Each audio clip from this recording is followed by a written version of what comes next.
My name is Shaun Ferrell. I work for Zaha Hadid Architects. I'm based in London and I am their people, process, tools advisor.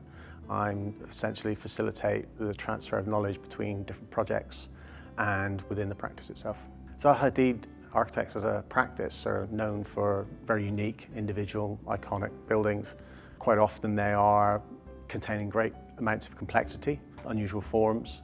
We are now looking at a new era within the practice where many more of our buildings are now being built because they're possible to be built. Now with a new era in construction with greater ability, different tools, new ways of working, we're now much more able to realise the projects that we actually want to build now, and the clients are more interested in having them built.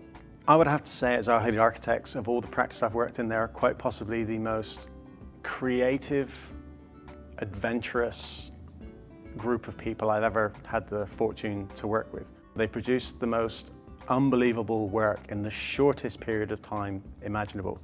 I mean, our competition teams, I've likened them to like a Navy SEAL team or something of visualization or creativity. The tools we have now at Zaha Hadid Architects mean that we don't have to leave so much to chance or so much later on to be thought about that could actually then have to go back and redesign. We can much more go in now and at a very early stage really start thinking about how things are going to come together.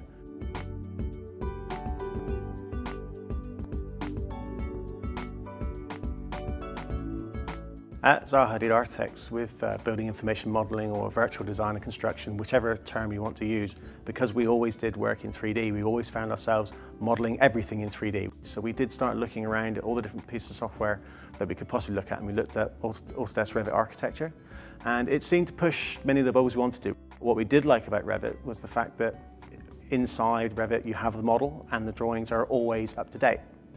So that was our main driver. And what's the nice thing about Revit is you can build a cartoon set and go in and populate everything, and then as the model evolves, the drawings evolve. So at any point in time, you can say, I need to run a set of the latest information as it stands, and it is as easy as just running that off. At Zaha Hadid Architects, we like to explore ways of displaying our work and how you can actually interact with it, visualize it, look at it, and it's always been very much either physical models, which are very expensive and take time to build. Even with modern techniques, you've still got to wait for it to be built, even if you're using rapid prototyping. Monitors are flat and renderings take time. When Autodesk Showcase reared its head, it seemed an ideal way to maybe explore models in a different way. We're still looking at it to say, well, what can we do with it? But I think the main thing I'm looking at it for is to be able to say, let's explore material finishes, or let's explore it actually live in the same way you might explore it in Navisworks, but with a higher fidelity. And to be able to get those nice high-res images and move around in real time. We may want to take it further, but I'm very interested to see where it's going. The use of Maya is ubiquitous, pretty much.